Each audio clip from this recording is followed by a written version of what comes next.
In this episode of Sasquatch Theory, I sit down with Chris from North Carolina, an outdoorsman who set out to discover if Bigfoot truly exists. What he found in the swamps and mountains of the Carolinas would change everything he thought he knew about the wilderness.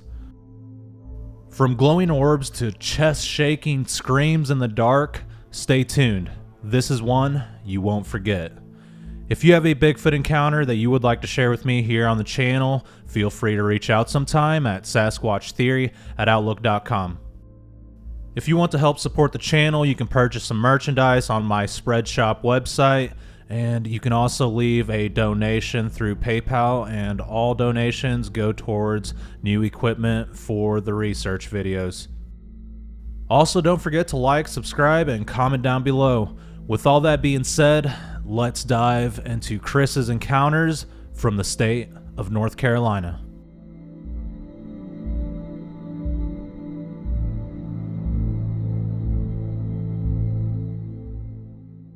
All right, Chris, welcome to Sasquatch Theory. How are you doing today? I am doing phenomenal, Miguel. I am doing absolutely wonderful. Great to speak with you. Yeah, it's a pleasure to finally have you on the show, Chris. And if you would, tell me a little bit about yourself, where you're from, and your experiences from the very beginning. Okay. My name is Chris Collins. I live in the southern central part of North Carolina. And over the past year, I have dedicated myself to learning the art or trade of becoming a Bigfoot researcher. I'll kind of start from the very beginning, and that was, just like most people, I always had a desire to learn more about Sasquatch or Bigfoot. As a young boy, watched the older shows and never dismissed it. I always thought, yeah, there absolutely could be that possibility that they're out there and they exist, and there's more to it than just hearsay. And so I'm an older guy. I'm semi-retired. I'm 60 years old, and I've been in construction all my life, self-employed. And I'd been having some health issues over the last 2 years, mainly from wear and tear on my body from just being so physical and so involved for so long. And started having some health issues, and wasn't feeling very well. Found myself on the couch one day, uh, not being able to get up and down very easily with my back, and then my knee cap was bothering me. And so I sat around for a week or so trying to improve. And as I'm sitting around, I somehow or another got gout in my feet, and that basically left me bedridden or couch ridden. I couldn't walk. I couldn't do anything. I was completely miserable. And after sitting around for another few days, I just said a prayer. I said I had an open conversation with God, and I said, "Please, God, uh, I'm at the lowest place in my life right now, and I need something positive to come into it." And I said, "I don't know what that positive is. I'm going to let you dictate that. But just so you know, I'm ready for it. I need it. I need it badly." And as I was sitting there, I happened to have YouTube on, and there was a I was watching a show here or there, just kind of sporadically, and it just so happened that there was a show on. There was a guy out in the woods who was from North Carolina, and his name was Tim Deals. And I looked at him, and I looked at the show that he was on, and it's like a light bulb went off. It's like something on the inside of me basically screamed out, "You have to meet this guy. You have to have a conversation with him, regardless of whether where it's going to take you or what you're going to do with it. You have to meet him." So that evening, when my wife returned from work, uh, I said, "Honey, I got a job for you." And I said, "With your help, can you please put me in touch with this gentleman? I don't know who he is. I don't know anything about him other than the fact that I think he's completely honest. I think he's straightforward, and I think he's sincere. And I told my wife, I said, are you hanging on to your seat because he looks for Bigfoot?" Uh, well, my wife was shocked to say the least, but she's like, "Okay, so this is your next adventure."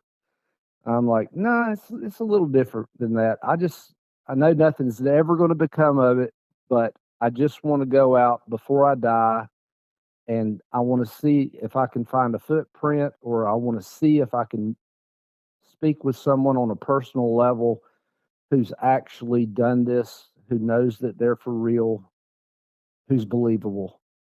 And she said, "I'll put you in touch with him."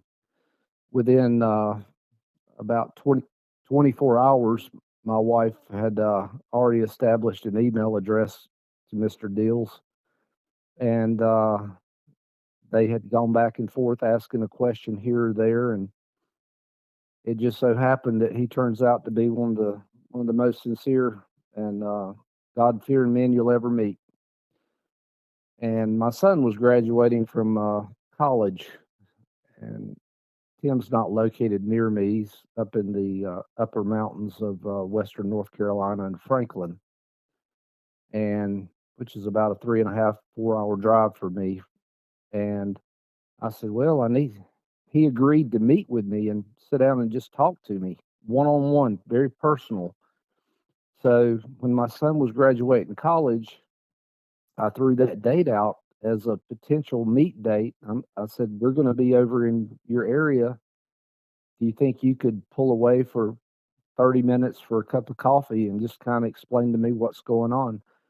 And oddly enough, he did. He drove an extra hour and 20 minutes, uh, sat down with me. We had a couple cups of coffee and we talked about everything. And I started, I mean, it was just, I was bitten at that point.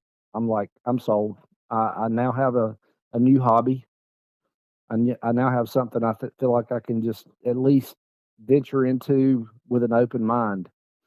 And Tim had invited me uh, over to a local Bigfoot festival that they have near him uh, a month later, and I made the track back up there, and I met with Tim there at the Bigfoot festival in Marion, North Carolina. Beautiful town, beautiful little quaint town. Uh, and he said, "Well, while I'm up here, I would like to introduce you to a couple of the guys who we go out and research with." And so he introduced me to Bob Trent and Dwight Campbell. And I sat around and chatted with them for just a moment and immediately felt comfortable. And I kept asking the question. I was like, "Is there any possible way on a off evening when nobody else is joining you guys, could I sit in and go out with you?" Well, I'm a 50-year hunter, fisherman, trapper, uh, lived in the woods growing up, raised bird dogs, raised I've duck hunted, you name it. I'm just a woodsman type of guy, and love the outdoors, and knew if I took up another hobby, it was going to have to relate to an outdoor activity. Well, these two fall hand in hand. And as I was as I was meeting these guys over at the Bigfoot festival, I don't know why, but for some reason they either looked down upon me and felt sorry for me and uh, what have you. But they invited me to go out on an expedition with them, and I went. We went to a research area here in North Carolina, about hour and 45 minutes from my house, and sat out there with them and saw what they did, saw how they handle uh, their outings, and I just kind of went along with the ride and said, I'm just here to help support you, whatever you need. I'm not gonna talk. I'm just gonna sit here, or if you want to ask me questions, please do so. Well, it was back and forth the whole night long. We all hit it off. We went out together. We had a great evening, and they invited me back a second time. Uh, and from that point forward, there was no looking back for me. I'm like, I have just now officially become a 100% Sasquatch researcher, and I'm going to keep an open mind, and I'm going to focus my energy and my passion, which this has turned into my passion. So I'm going to try to put energy and effort into my passion as long as I can, as hard as I can. So, with that being said, uh, I am 27 trips into it. Uh, this is a private group. Uh, they don't they don't put a lot of information out on the internet for public display, but they've been doing this for over 12 years, and they are extremely serious about what they do. They're also very critical of each other. They're critical of each other's findings. In case one guy goes out and he hits one section of woods or forest, and the other guy goes a different direction, we come back and we talk about it, and we talk about it in detail. What did you see? Did you find anything? Any structures? Any prints? Any noises? Any smells? Anything like that? So yeah, I mean, we cut up and we have a good time, and we banter back and forth. But at the end of the day, we are out there to get evidence, and we, you know, just like any researcher, that's not always a home run. And there's a lot of trips that we go out, and it's the perfect night, the perfect conditions. The leaves are not on the forest floor, so footprints are easily detectable. Uh, Tree structures are more visible when the foliage is down.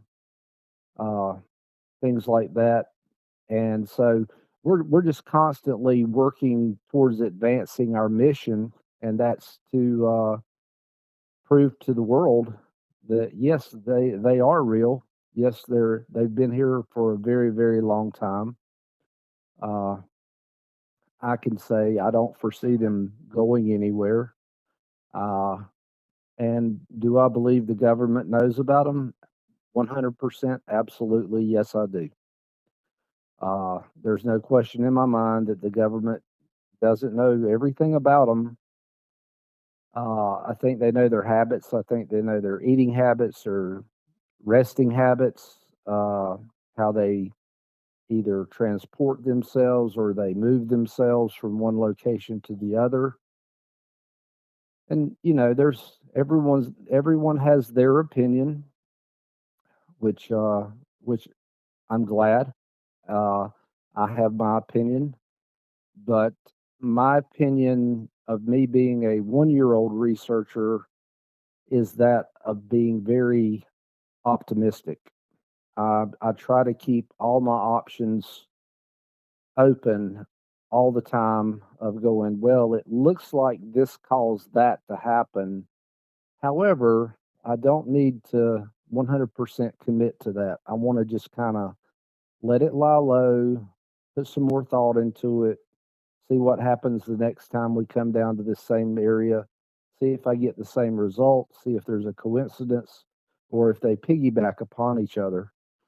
And oddly enough, there's been piggybacking, what I call piggybacking, or the same thing has occurred, maybe a little differently, but the same general thing can happen numerous times.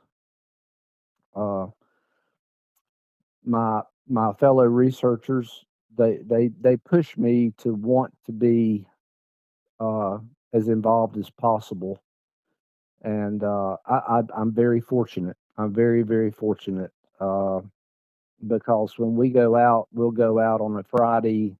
Sometimes we'll return on Saturdays. Sometimes it's even longer. It just depends on the distance we traveled and if there's activity in the woods. Uh, I wanted to I wanted to say number one that while I was on this couch and I was so sick and I was in such a low place in my life, uh, you were an inspiration to me, Miguel. Uh, your honesty and sincerity of how you approach uh, Sasquatch is it's admirable. It is to me. It's very admirable. Uh, I like the way you don't just go in, even though you've done this for numerous years and you've had numerous encounters down through your childhood. Uh, you don't talk down to people. You relate to the person that you're interviewing or meeting or squatching with, and I found that to be something that I wanted to set myself up as when when and if I did ever get into a group of other researchers. And so, yes, I look to you as a younger but definite role model. Uh, so well done to you, Miguel. I appreciate that. Oh, absolutely. I had to say it because I can 100% say without a question every show has been watched by me that you've produced. Every show. Uh, try to put myself to sleep at night with you on the television. but That's amazing. but I appreciate yeah, that. Thank you so much. man, I'm glad to say it. Glad to say it. So I guess I'll start off with a couple of things that have happened to me personally, and so I'd like to start off with the first thing that I ran into when we were researching was uh, completely pitch black. This was late June or mid June of last year, and we were out on location, completely pitch black dark. It was about 11:30 at night, and the way that these guys set their base camps up is that they run thermals in the evening, and they also put out audio recorders that very similar to what you do, Miguel. But they put their thermals up on a gimbal, on a remote control gimbal on a tripod, and then we remotely view it with our laptops or our tablets or uh, one of those two things. So it's basically a sitting position with a laptop screen in front of you and a remote control making the camera go in any direction that you see fit. And so their their take on it is to basically act as normal and as welcoming as possible when you're in the woods. Uh, do not appear threatening in any way, shape, or form. Uh, now, mind you, that does not mean that we do not carry a firearm. That firearm is there for protection against other creatures in the woods that could do bodily harm to us because they're black bear down here, copperheads. We caught a really nice sized bobcat on thermal the other night. Uh, we've caught mountain lions on thermal, or it could have been a mountain lion or a panther, a black panther. Not sure which one, but the heat signature came back that it was definitely a large cat, and we found prints of large cats and things along those lines. So as we were out there on the uh, as we were out there at our base camp, we're just chit chatting back and forth, and the evening was just completely calm. Uh, Insects weren't crazy. It was enjoyable. It was warm, but it was enjoyable. And Dwight Campbell, who was the researcher to my left uh, of me, I happened to see a light coming through the woods. Now these are heavily wooded forests that we're in. There's uh, very heavy, and there was a light that was coming through the forest, and it was elevated. It wasn't at a low. It wasn't low to the ground.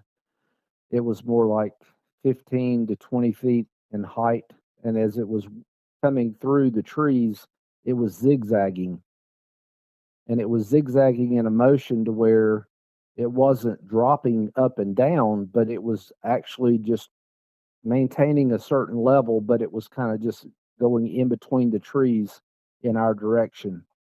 And it kept coming in our direction, and it was the size of possibly a tennis ball. It was not very large. And it came towards us, and as it came towards us, it stopped,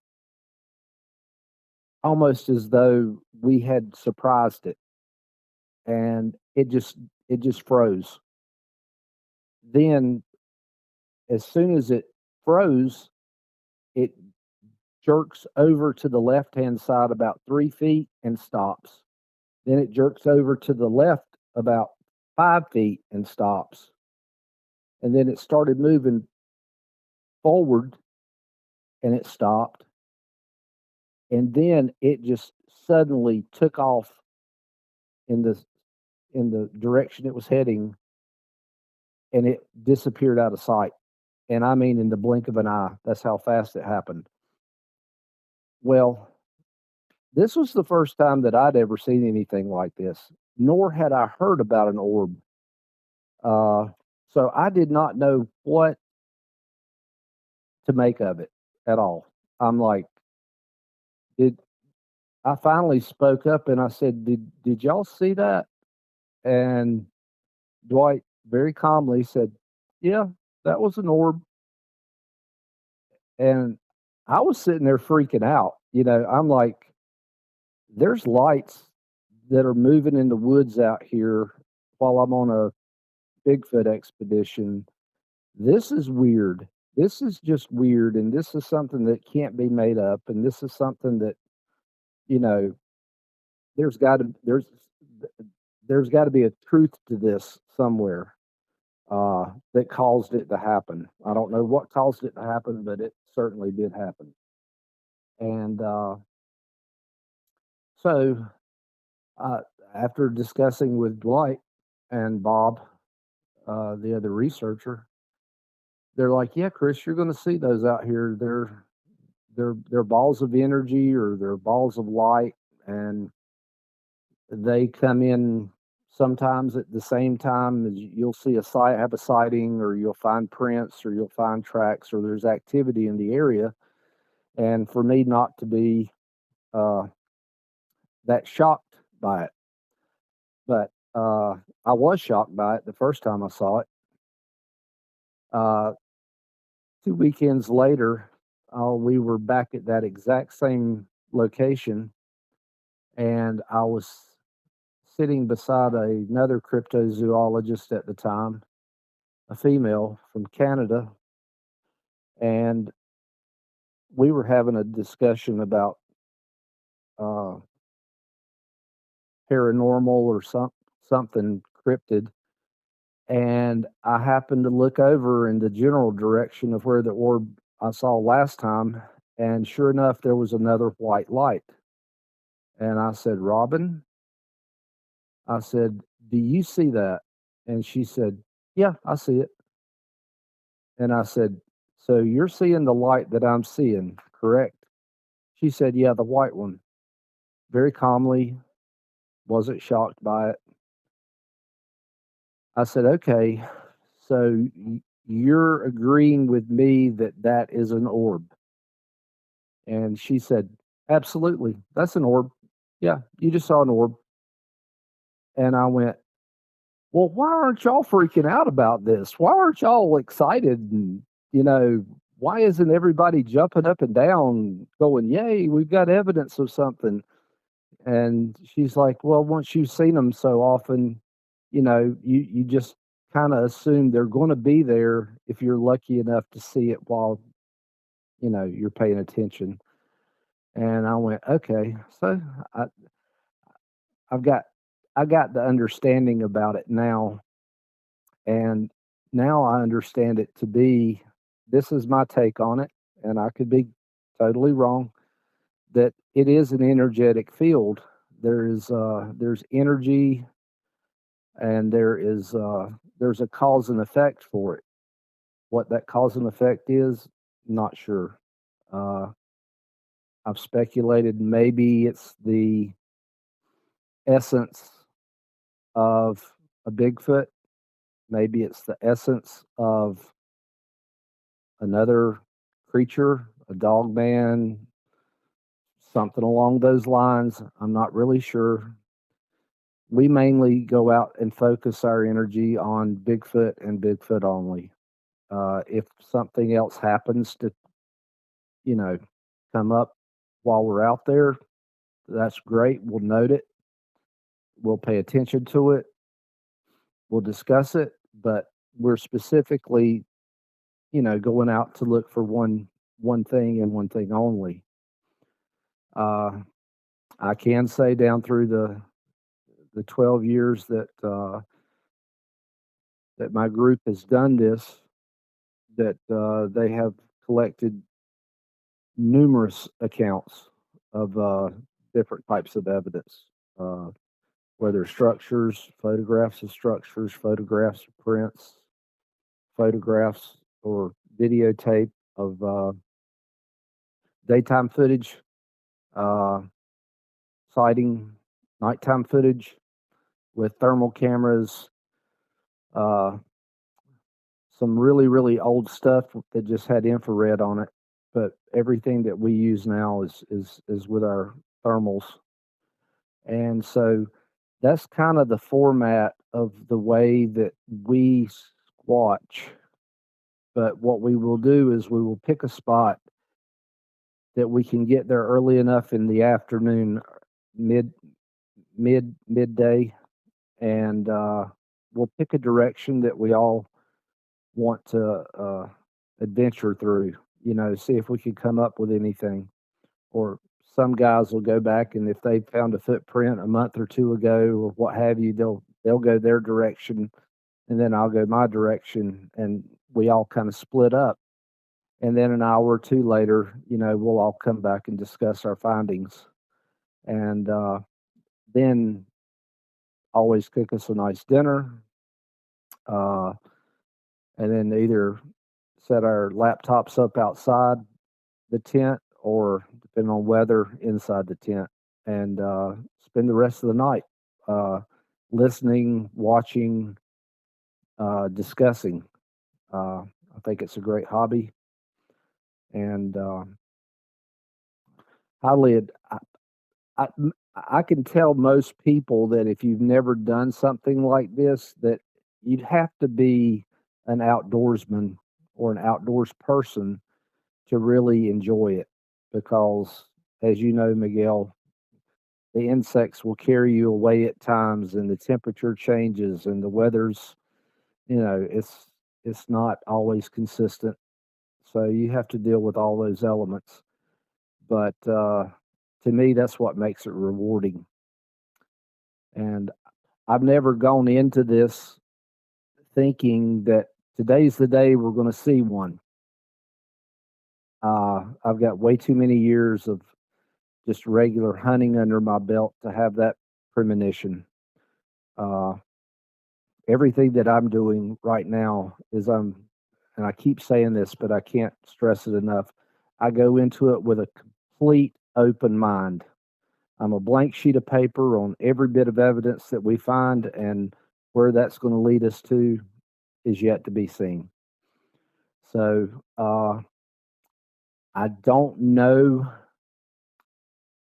that much compared to a lot of the 20, 30-year-old experts out there in the field.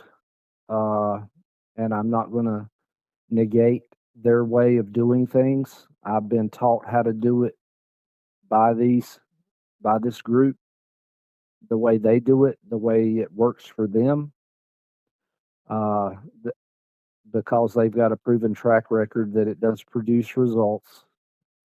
Not 100% every time, but there's always going to be uh, something noteworthy that can be taken away from it. And so, since I started with these guys, I started a journal that every trip we go out in, I keep up with the weather, the relative humidity, the how fast the wind's blowing, was the stars out that night, was it a clear evening? Every little detail that I can possibly remember about that trip, I try to write it down, and then I see if there's any correlations later on between them, and then I share my findings with my guys, and they do the same with me. And it's just been a wonderful, wonderful experience for myself. And I was completely taken aback when I started into this uh, by the amount of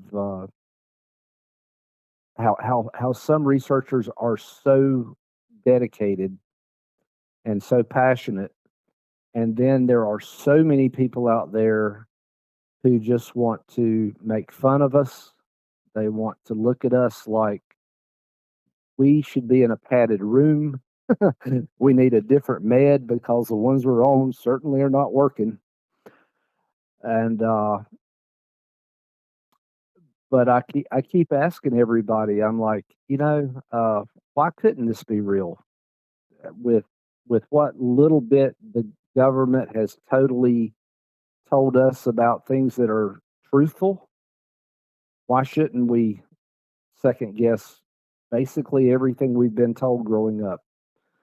And that's kind of where I want my mind to be at right now. I want it to just stay very open and very fluid so that I can take information in, process it on my own, make a semi-conscious decision.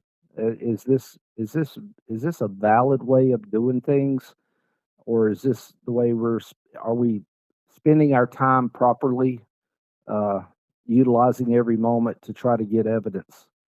And seems to be working out pretty well. Uh, so I've seen orbs on two other occasions. One was another white orb uh, that came through at a different location from the first two. Uh, not a lot was really noteworthy about it, other than it was just a little ball of white light that kind of danced around in the tree line. And then the fourth incident that I saw another orb. Bob and I had gone out one evening. It was just the two of us, and it was about 1 o'clock in the morning, and we were sitting looking at both of our laptops, uh, running our remote thermals, dead quiet, nothing's in the woods, and we are well, well, well away from pedestrian traffic. There are no lights on out here in this part of the forest. There are no lights at all. So the only light we had was coming from the glare from our laptops. Okay, and that was very minimal. And so we're sitting there just chit chatting, and uh, it goes quiet. And as it went quiet, I noticed how deathly quiet it got. It got very, very quiet. And I looked over at Bob and I said, Bob, you do realize it just went dead silent out here, right? He goes, yeah, I got it. So we sit here and we are just as motionless as we can possibly be. The only thing we're moving is our thumb on our remote control, just keeping our cameras rolling, scanning the horizon, scanning the wood line, scanning what we can, and had a rock thrown at us, landed right behind both of our chairs. And I asked Bob, I said, Bob, I think something just threw a rock at us. And he goes, that wasn't you, was it? And I said, no, it wasn't me. I'm sitting right here. That wasn't me. I no more than got the words out of my mouth. Another rock was thrown and landed alongside the first one that was thrown right behind us.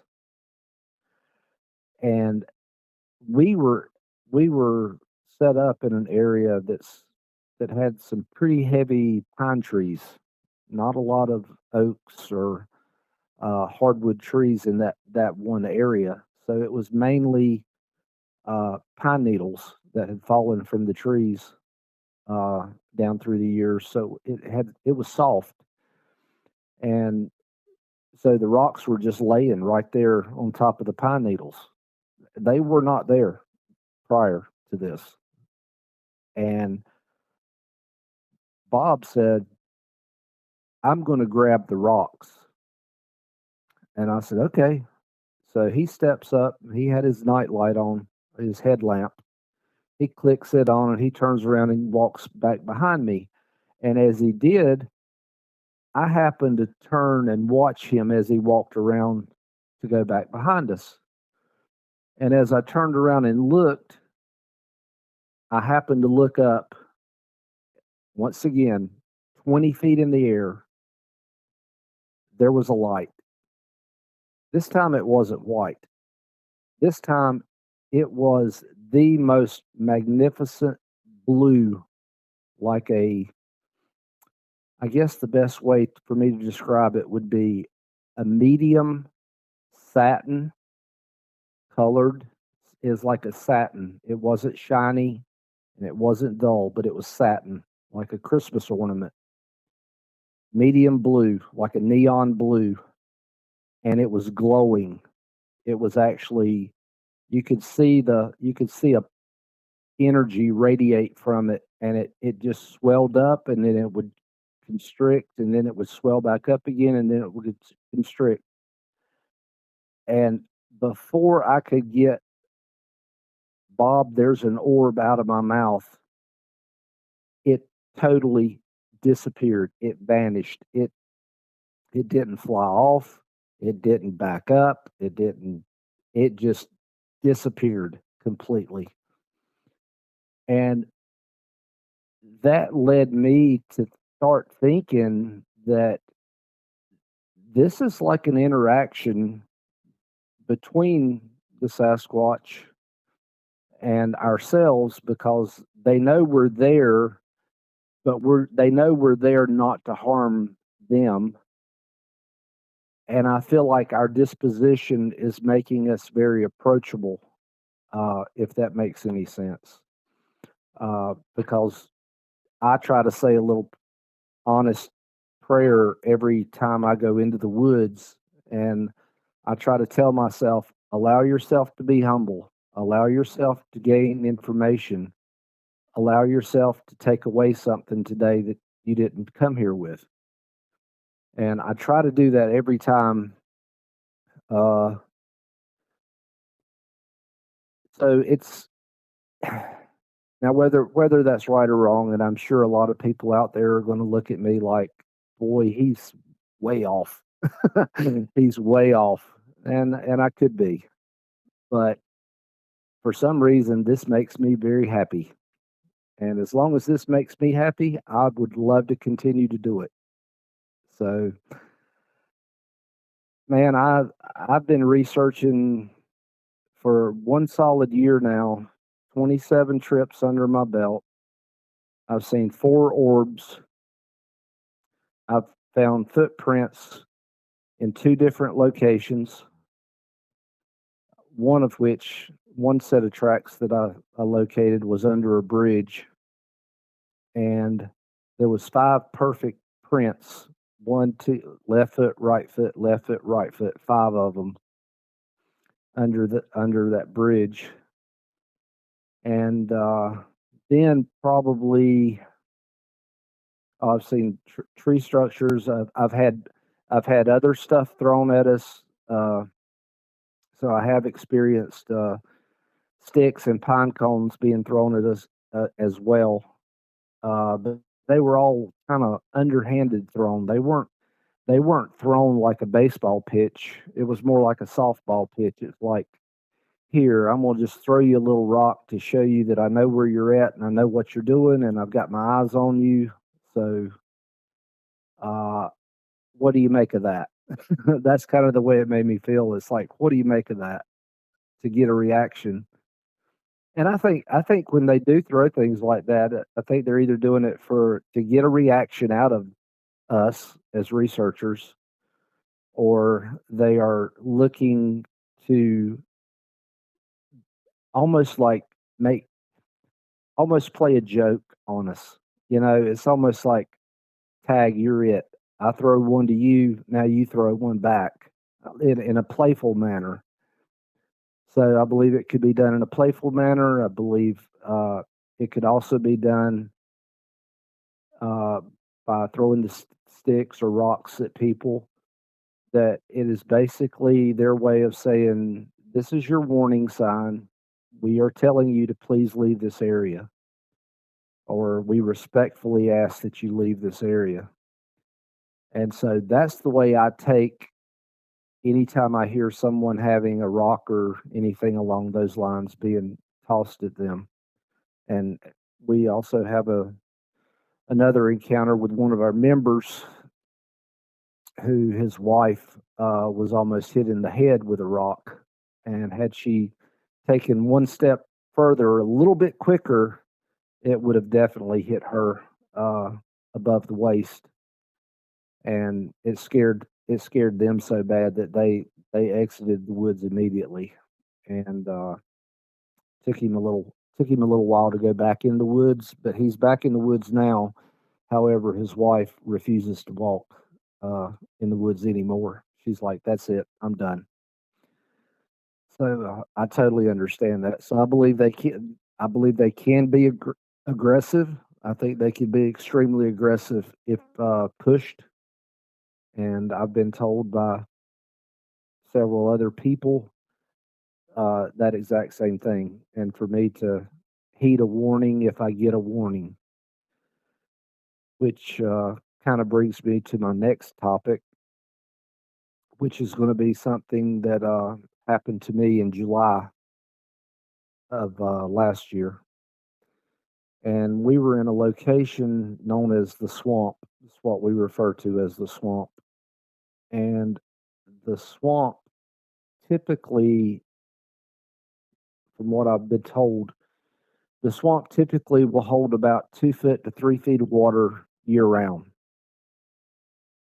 Normally, it doesn't matter. There's going to be water on the ground. There's going to be a little deeper in some places than others, but you get the gist of where I'm going with this. So it's truly a swamp, and there's large trees that are growing in it. And so we took off for an afternoon walk around, and I told the guys, I said, guys, I'm going deep. I'm going as deep as I can go, and then I'm going to try to get back right before dusk. And they're like, okay, you you do what you feel like's right for you. And so that's what I did. So I took off. I was maybe, and I'm going to say this very reservingly, I was at least a mile back in the woods, because it had taken me about 45 minutes of very, very aggressive walking to get to that point. And I was so far back in the woods that I'd been taught by Bob and Dwight that if I'm going on a long walk like that, uh, a lot of times what we'll do is, we'll carry an audio recorder with us. So what I did was about halfway the distance of my walk, I found a nice down tree, fallen tree, and I just put my Sony recorder right there on the top of it. And I'm like, well, I'm halfway from base camp to here. So this would be a good place to leave one, see if I can pick up anything. Maybe a vocalization, a whoop, tree knock, something along those lines. So I left it there. And I continued walking on into the swamp. So I go maybe another half mile, and I realize that it's getting later, and I've got a pretty good walk ahead of me to get back out. So I'd finally come to the end of what my walk was going to be, and I said, well, while I'm here, I need to practice my whoops. I need to practice my yells.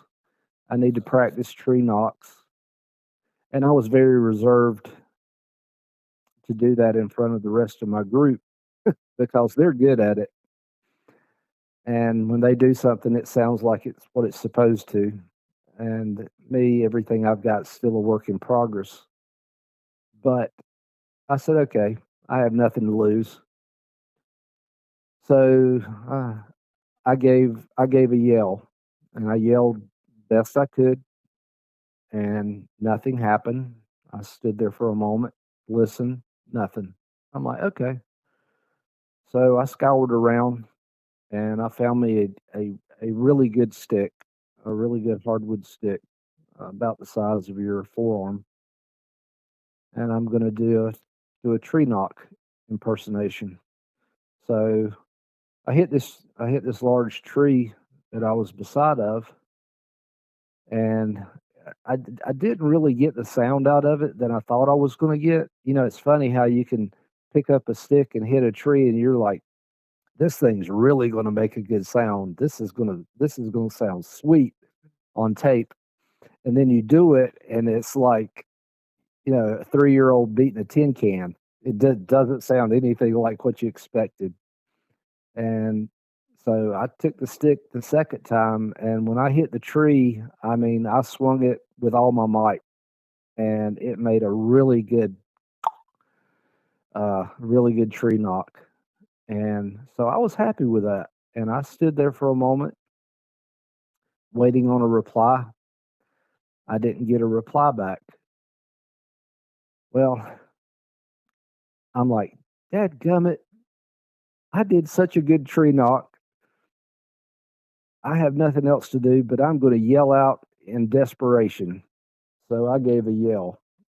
But this time when I gave the yell, I gave it with every bit of energy from my body I could muster, like a screaming contest. And I gave the biggest wah that I could let out. And I stood there for a moment, and I'm like, surely if there's anything in these woods, something has to reply to that. And as I stood there, once again, nothing happened. Well, at that point, I was becoming a little bit aggravated, and I'm like, oh, well, I guess it's just not my day to have anything happen to me. So I took another step forward, and as I took another step forward, I got screamed at. And I got screamed at from the left-hand side of that tree that I could not see through. And it was on my left-hand side. It was not dark. I still had visibility in the woods. I could comfortably see 30, 40 yards deep. And I could see the outlines of the trees that I was looking at, and then the backdrop behind that outline. So I'm like, I know what I'm looking at this time of day. And when I got screamed at, it screamed so hard that it vibrated my chest. Every hair on my body stood up. Hair on the back of my neck, my arms, my legs. I was I was completely tingling, and I had closed my eyes. It had scared me so badly that I didn't even realize that I had closed my eyes and I was standing there frozen. I couldn't even tell you how long I was in that position. I don't know if it was for 1 second, 10 seconds, 30 seconds, a minute. I could not tell you. All I know is I was like completely frozen in my tracks. And then I went, okay, I just got screamed at by one of these things or something. And I can't wait. The first thing that went through my mind is I can't wait to tell the guys back at base camp that I got screamed at. And before I could even process that thought completely, I'm like, I've got to get out of here. Or do I do what I came here to do? And that's to press forward and continue looking. Maybe I can see it. Maybe if I stick my head around the tree, maybe if I do this, all these little thoughts just popped into my head for something that was that life changing to have happened to me. And I I said, well, I'm going to protect myself. Number one, I dropped my hand down, put it on my firearm, and I said, I'm going to walk around this tree and I'm going to walk into the direction of where that scream came from. And I'm just going to at least give it a go and see if I can see anything. And Miguel, I'll be honest with you, man. It takes a lot to scare me, but I could not even make myself put one foot in front of the other to go forward. That's still how shook up I was.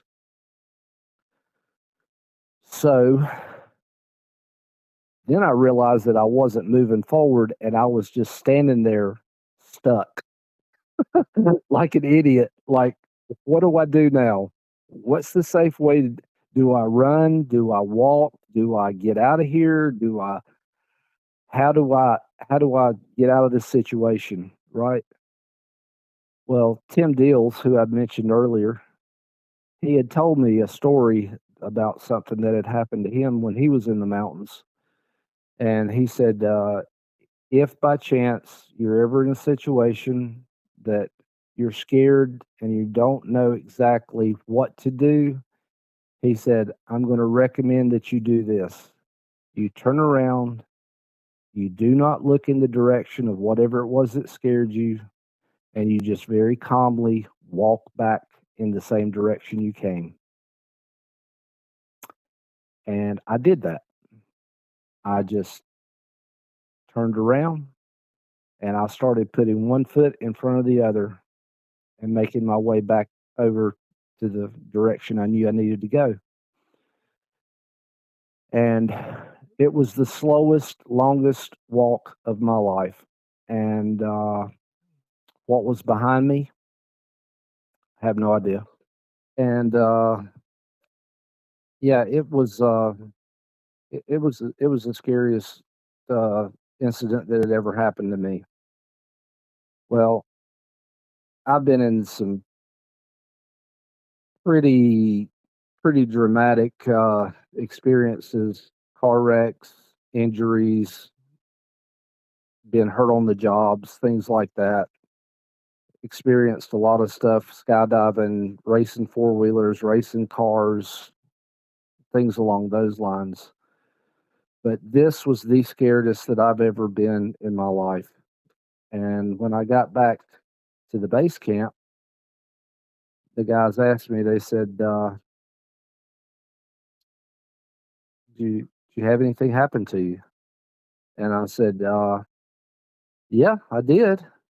I'm not really exactly sure how to process it, but I certainly did have something happen to me. And they said, well, we heard something. I said, are you kidding? You're kidding, right?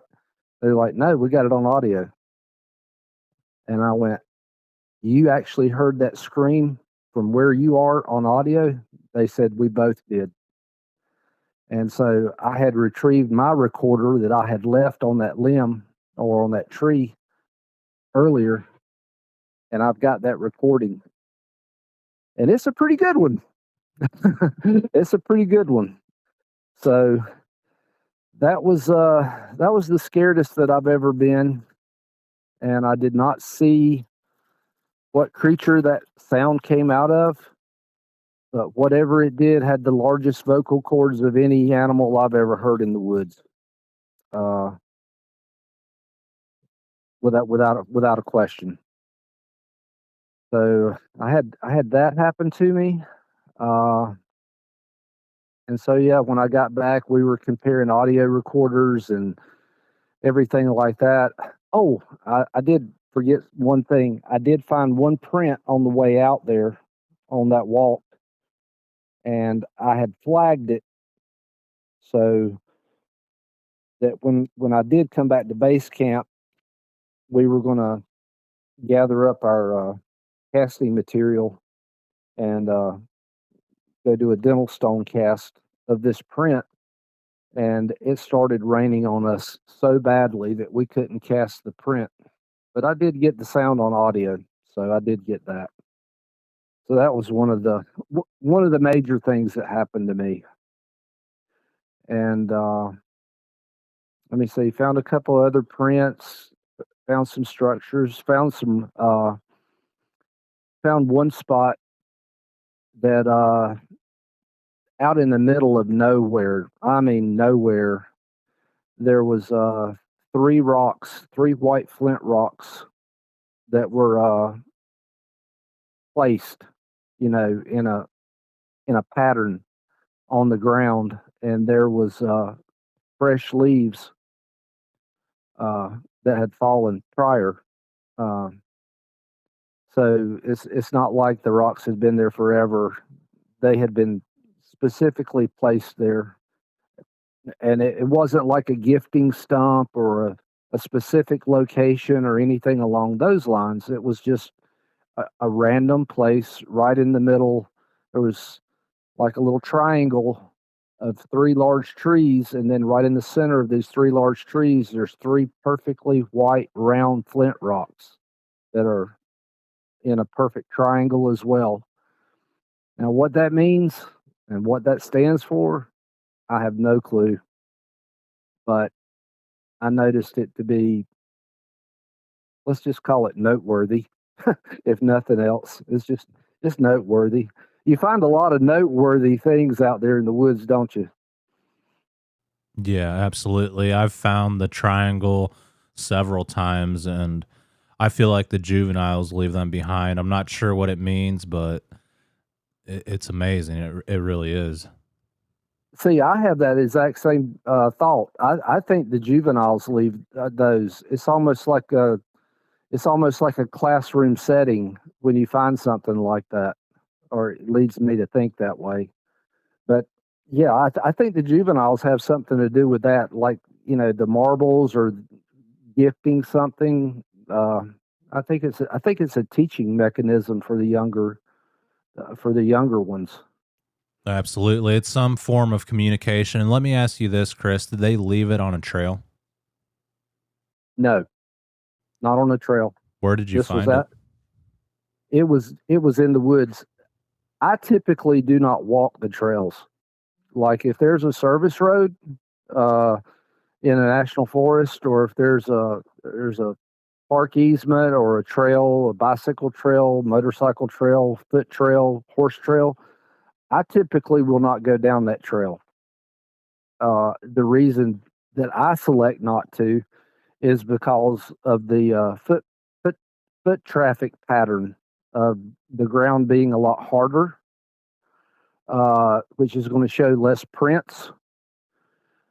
It's going to be compacted more, with the traffic.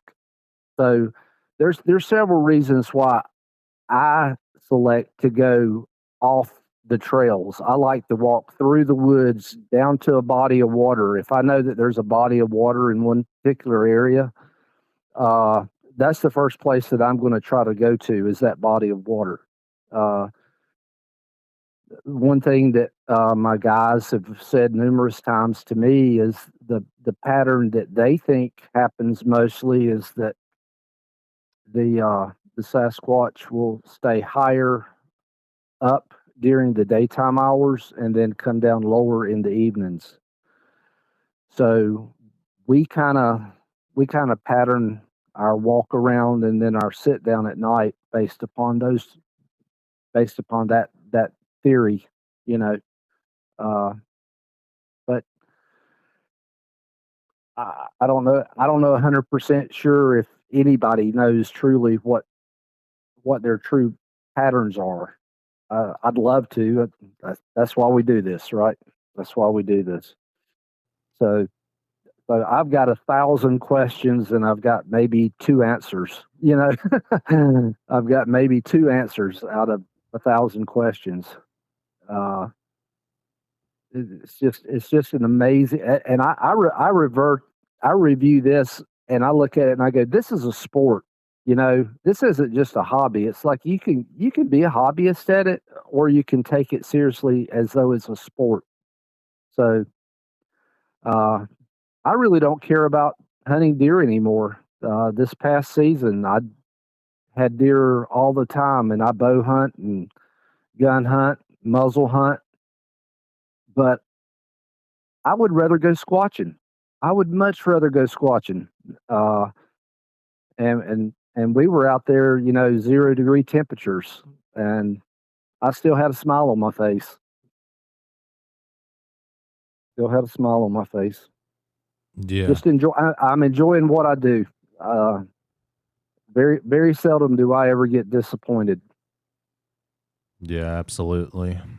Bigfooting is a very complicated thing, but at the same time, it's really soothing because it gets you out in nature and kind of reconnects you with the woods again.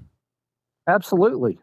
Yeah. I mean, you don't have to be holding a gun pointing it at something to get excited about it. You know, you can actually enjoy your surroundings a little bit more doing it the way we do it. I've always been in the woods, but I've always been on pins and needles, waiting to hear something, waiting to possibly see something or have something run through or run off or run by. And but now I go into the woods and I'm sitting there going, my gosh, that spiral on that tree is just beautiful the way the wood turns, and noticing a lot of things like that that I'd never noticed before. And it's like the old forest is still a new forest to me. And so it's really got me excited. And compared to where I was a year ago, uh, I am such a happy guy. I'm excited about every weekend, every conversation that I have with anyone who's curious or is an expert. Uh, it's a good place to be right now.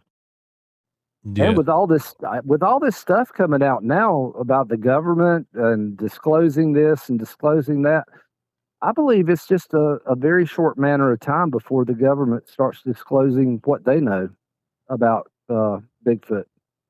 Yeah, it could be. And I find it interesting that you've seen the orbs so many times. And we see them around here in Missouri, either like one or two every now and then.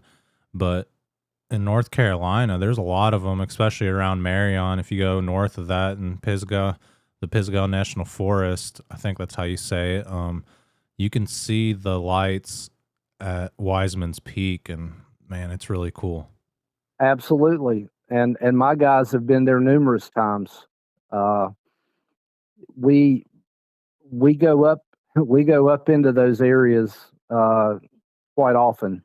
Uh, a lot of the western North Carolina mountains is where we call home. You know, every location that I squatch from is a minimum 2 hour drive. You know, there's nothing there's nothing really handy for me, and so I mean that I'm having to dedicate myself to go out and put 2 hours of windshield time in before even getting somewhere to look. But I'm okay with that. I'm okay with that. If that's what it takes, that's what I'll do. Yeah, absolutely. And you ask God for a change in your life, and this is the new change. And I did the same thing. It's kind of strange that he used Bigfoot. I believe he used Bigfoot to change our lives. And I think it's part of revealing the truth and kind of what's been going on this planet. And we've been lied to about so many things, especially the Bigfoot topic. And I feel like they just want to suppress mankind and make people feel like there's nothing more to life other than working and paying taxes, pretty much.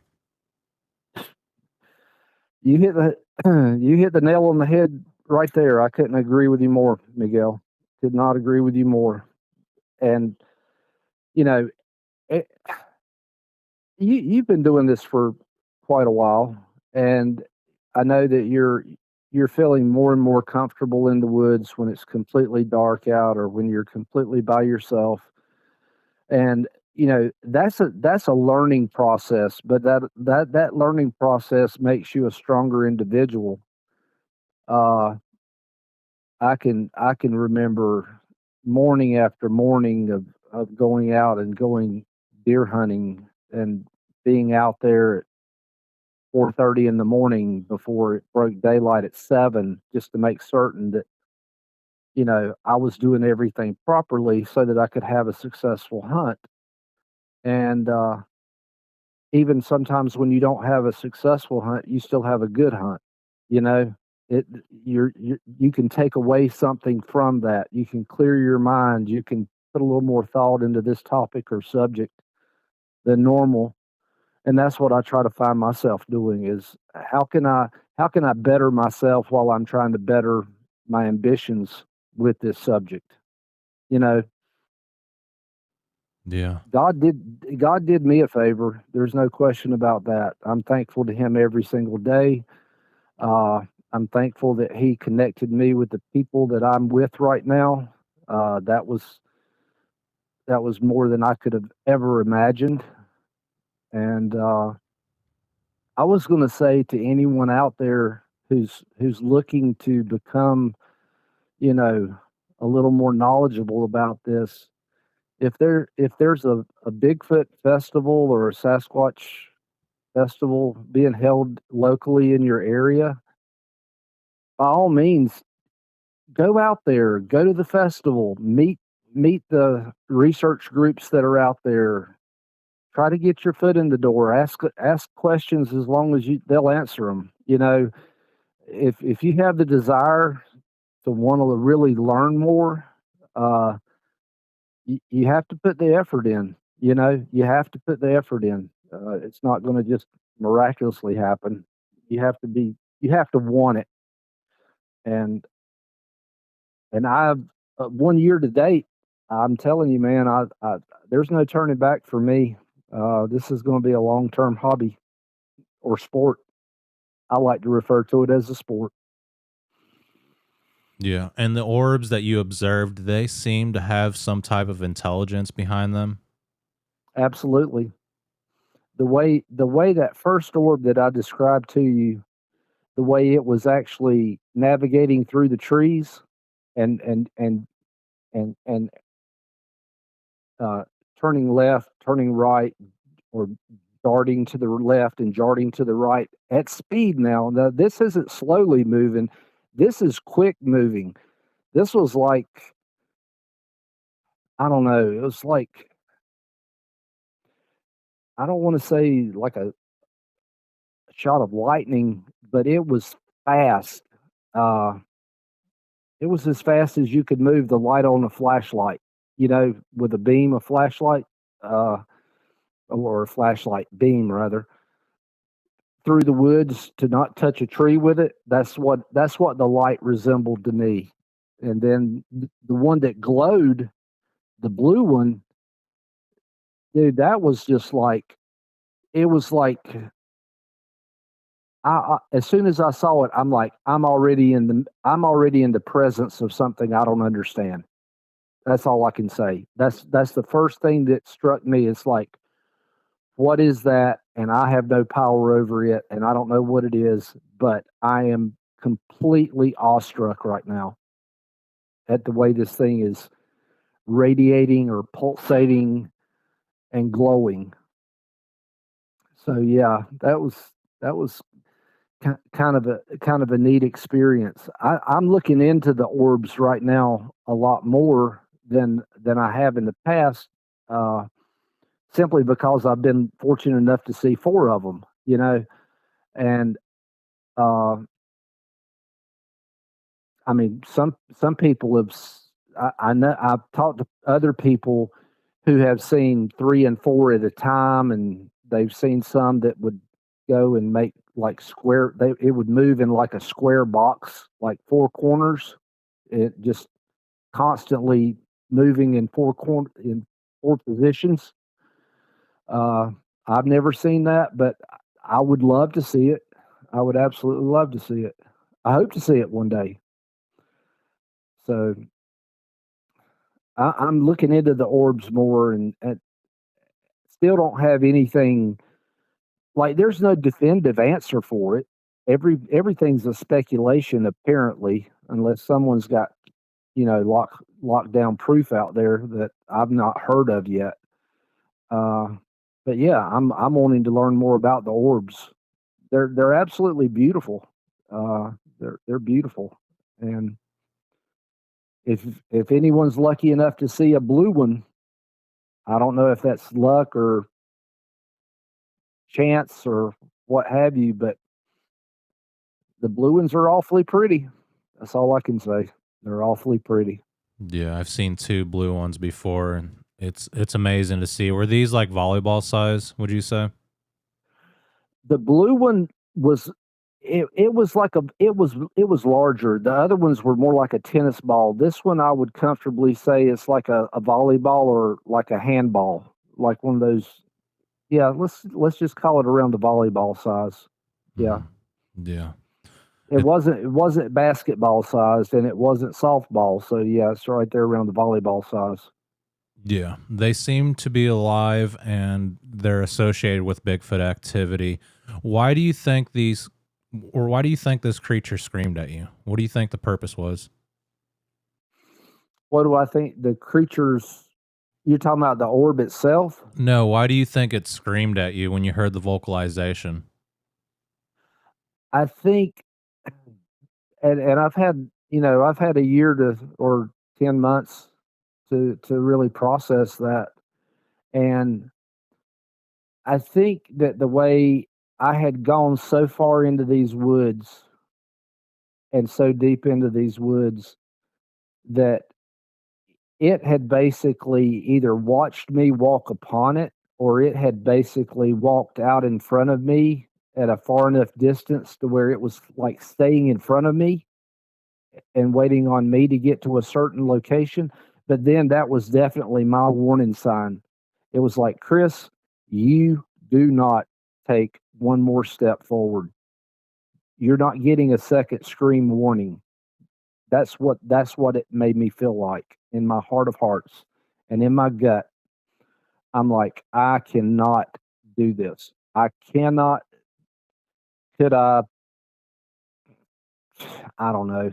It's so weird. You second guess everything you do out there at times, and you're like, did I do the right thing? Did I make the right choice? Did I, are my batteries charged? Is my Sims card in here? Did I step on that? Should I have done this differently? Everything could be second guessed a dozen times when you're in the field, and which I think is good, is uh, because that's also what keeps you on your toes. And I think it screamed at me to make that. That was just in a nutshell my one and final warning.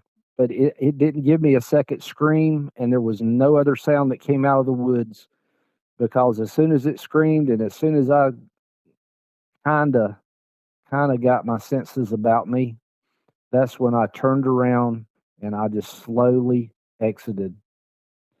And it did. It took me an hour, and I think the guy said it took me an hour and 35 minutes to walk back. So I was walking very slow. But here's the thing. I'm the new researcher, right? I'm the new kid on the block. I don't know anything. And then I go out there with these guys who've been doing it for a long time. There's very, very little that really shakes them. They've seen it, done it numerous times.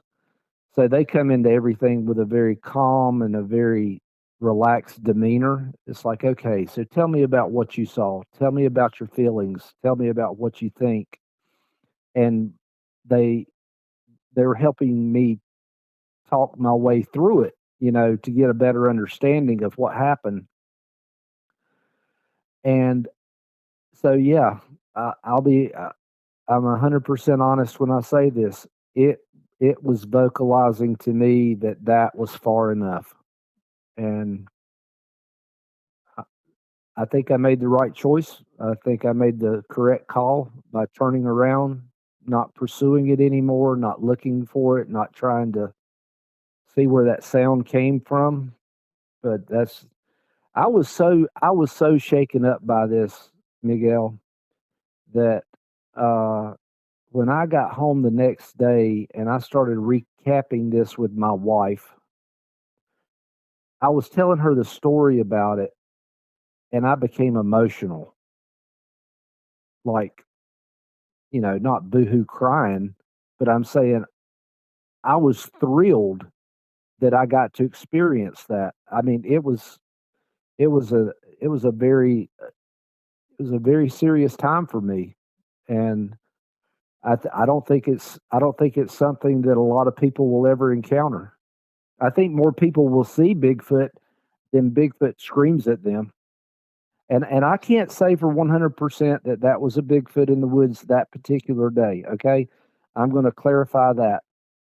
I am saying something screamed at me to the top of its vocal cords as hard and as loud as it possibly could, and it shook me to my core. So, whatever you want to call that, have at it. But I know in my heart what I feel like it was. It was number one, either a Sasquatch, and it had to have been a fully mature Sasquatch because the sound was so deep and it was so resonating that it was almost like a baritone had just finished a lyric from an opera. It was that pronounced. So yeah, I think it's awesome. Sign me up for that every weekend, man. Sign me up for that every weekend. Yeah, that is amazing. And what is your end goal with researching out in the woods? Do you plan on possibly seeing one? Oh, I have every intention of physically seeing one within the next year, without question. Simply because of the track record of my other guys and the places that we go, and the things that they've seen in the past, and they keep telling me, they're like, they know I'm not impatient. They know I'm waiting. They know that I'm okay with that. But they're like, Chris, it'll happen. You're putting the time in. You're, 27 trips in less than 1 year. That's a lot of that's a lot of researching, man. Doing it over the weekends and with that one particular thing in mind. That's the whole purpose of going on that trip. It's not like going to the mall and then you happen to see a Bigfoot on the side of the road. We were specifically set up looking for that, looking for evidence 27 times this past year. And it's going to become even more next year because we're going to go every weekend. weather permitting, and we're going to continue to collect evidence. I hope that I'm healthy enough, and I hope I live long enough to where I've got some really cool, interesting things to tell my grandchildren. Yeah, that's what I want to do. I Yeah. want them to, I want them to sit on my lap one day and say, "Papa, tell me the story about when you got screamed at." And I go, "Yes, ma'am. Be happy to." That just gives me a good feeling. Yeah. I think it'll happen for you. You're putting in the time, you're spending a lot of hours out in the woods, and you're out there with other researchers that are kind of guiding you to areas where these things have been seen in the past, where they found evidence and they've had experiences there over and over. Absolutely. Yeah, because my guys, they've been interacting with other researchers a lot up and down along the East Coast. I mean, we're going to be traveling from the Adirondack all the way down to into Georgia and Mississippi this upcoming year. Florida is on our list, uh, and we're heading up to the Virginia state line tomorrow morning. Uh, so, hoping to get something good this weekend. Yeah. Well, I wish you luck and definitely be safe out there. You never know what will happen out in the woods, especially in Virginia. There's a lot of reports out there. Uh-huh. Oh, absolutely. Absolutely. Yeah, I'm excited about it. I'm excited about every trip we go on because it's not like we just show up in a field, and hope for the best, but we're going to areas that have had numerous, experiences. And so I I get into it once in a while with my other two guys, and I'm like, come on, guys, let's go somewhere new. Let's go somewhere different. I want to see something fresh. And they're like, Chris, it's called consistency for one main reason. You have to be consistent. You have to go back. You have to keep going back. You have to keep going back and keep going back when you don't even want to go. That's when you'll find something. And I'm like, okay, well, as long as I understand the game rules, you know. But yeah, I'm learning something new the whole time. I feel like a kid once again, Yeah. but a serious kid. I'm a serious kid. I'm a serious person, and yeah, would I like to eventually do this 100% full time? Absolutely. Uh, that's what I'd love to do. Uh, I, I wouldn't have to see one every year. I could go 2 or 3 years without seeing one, but I know they're there. We've got a saying with our group: there's two things you can be assured of. We know they're there, and we know that there's more of them than we're being told. That's what we tell everybody. That Yeah. that we know they're there, and we know that there's more of them than most people realize. I would agree with that. And you have to keep hitting areas hard, even if you go out there and nothing happens back to back. You eventually will go out there and something will happen that you can't explain. Hmm. Yeah, yeah. I'm waiting. I'm waiting for my next one, whatever my next one may be. Uh, so I'm gonna. We can have another discussion about this 2 years from now, and we can share more stories. But I can promise you, I'm not going anywhere. I'm going to be out in the woods. Yeah, that sounds good. And the activity will happen when you least expect it. So just be prepared at all times. Oh, absolutely, absolutely. It's gonna happen. Here's the funny thing. It's like, so I get invited to go out with these guys on my third, my fourth trip, right? And so everybody has a scenario that they play out in their mind's eye. It's like, okay, I'm going to be sitting here, and then I'm going to look out over into the field, and then there's going to slowly be a figure that walks and steps and moves or flanks me, and then that's going to be my first sighting, right? That's the way I'd always pictured that in my head.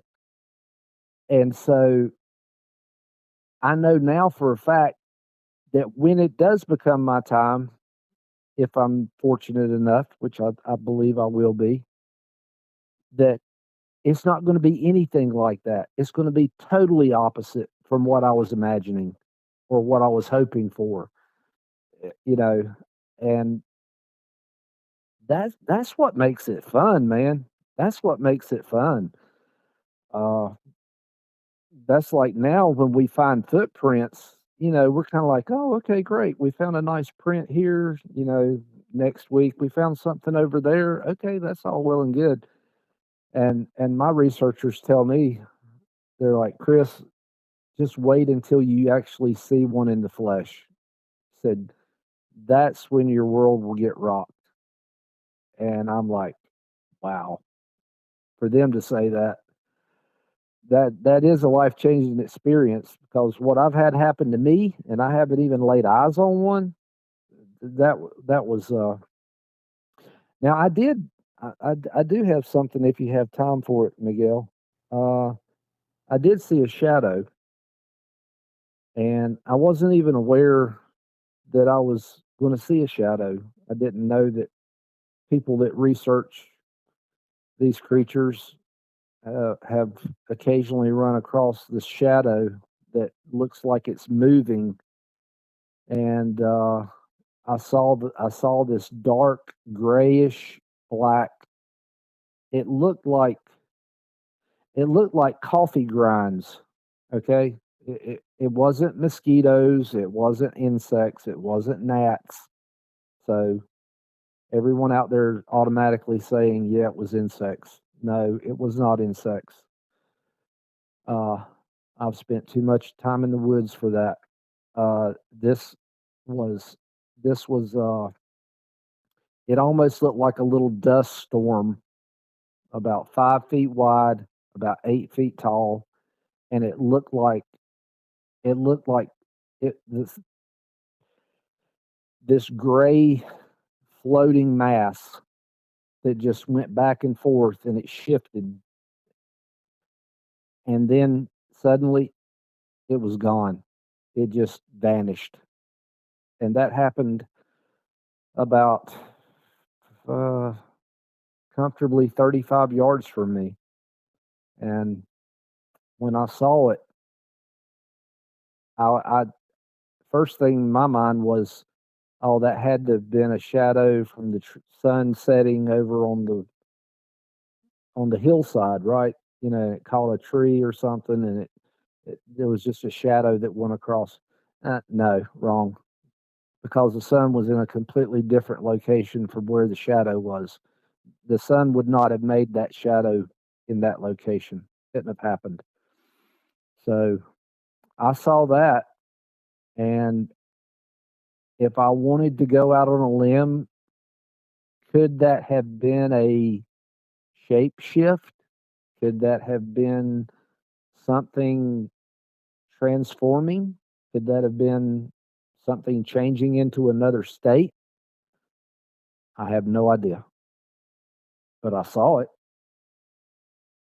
Yeah. It may not sound exciting to a lot of people, but if there's anyone else out there that's ever seen one of these things, yeah, it's pretty cool.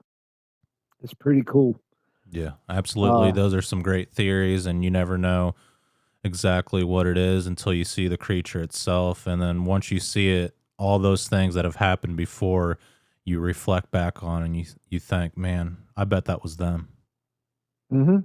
Yeah, yeah. So I'm having a wonderful time with this, and the guys that I'm with are a wonderful group of people, and we're just going to keep pressing forward down here in North Carolina and surrounding states. Uh, Certain places we get invited to go see with other research groups. Some we agree to go to, and others we prefer to stick in our own backyard areas because we know something's happening. We're starting to be able to cycle through time frames of when it's hot, where are more sightings being done? When it's colder months, is there less frequency of the sightings, that type of thing, and trying to put two and two together uh, with a lot of those elements as well. So yeah, we've got a lot of work ahead of us, and you know, totally enjoy your version of how you guys squatch out there. And I've never been to Missouri. I've seen from your show that it's an absolutely beautiful place. It looks very much like the areas that we research, the terrain and the trees, the flora and the fauna. Mm-hmm. That it's very much identical in a lot of ways. Yeah, they do remind me, or North Carolina does remind me of Missouri a lot, especially with the pines and the big oaks and all the spring water. Right. Yeah. Okay. Well, we're running out of time, but you did an excellent job at explaining these experiences that you've had. And I really do. I feel like you're going to run into one of these creatures sooner than you might believe. So just be prepared, man. And I hope you're ready for it because it will. It will rock your world and it'll change you for life. All right. Well, all I can say is let's get it on. Yeah, absolutely. And yeah, in the future, as you build up more experiences and possibly have some encounters, definitely feel free to reach back out to me and I would love to hear about it. I sure will, Miguel. Sure will. Thanks so much. You guys have a great evening. Okay. Yeah, you have a good one and be safe out there, man. All right. Bye now. All right, bye. Thanks for tuning in to Sasquatch Theory. A big thanks to Chris for sharing his incredible experiences out in North Carolina. If you've had a Bigfoot encounter or a strange experience with a cryptid creature you'd like to share, email me at sasquatchtheory@outlook.com. And yeah, I am certainly looking for people with Bigfoot encounters, people who have actually laid eyes on these creatures and experienced the activity. Here lately, I've been getting an influx of people with paranormal experiences, and that's not really what I'm wanting to do with this channel. If it's connected directly with a Bigfoot encounter, then I would certainly like to talk about it, but I'm not trying to turn my channel into a paranormal channel as far as like something putting a doll on your bed or moving something across the floor. And yeah, I'm just kind of getting away from my niche, and I want to stick to the Bigfoot experiences because that's what my channel is about. Now, if someone had Bigfoot experiences and paranormal experiences throughout their life, then yeah, sure, we can talk about it. But I'm not wanting to entertain the paranormal anymore. And yeah, I've done some interviews with people who have had paranormal experiences and not much Bigfoot activity, and I haven't been learning as much about Bigfoot. And also, they come back and tell me they're not comfortable with me posting the interview, and it's just like a complete waste of time. So yeah, I'm just looking for Bigfoot and cryptid encounters going forward. And yeah, like I said, if you've experienced paranormal activity, we can talk about it, but it has to be Bigfoot related. And actually, it has to be directly related to Bigfoot. I'm not doing paranormal stuff anymore. And I hope that doesn't hurt anyone's feelings. I just got to stick to the niche. And yeah, I appreciate everyone for listening. For all the listeners, the people who have supported the channel, you guys are great. You are amazing. And until the next one, you guys be safe out in the forest.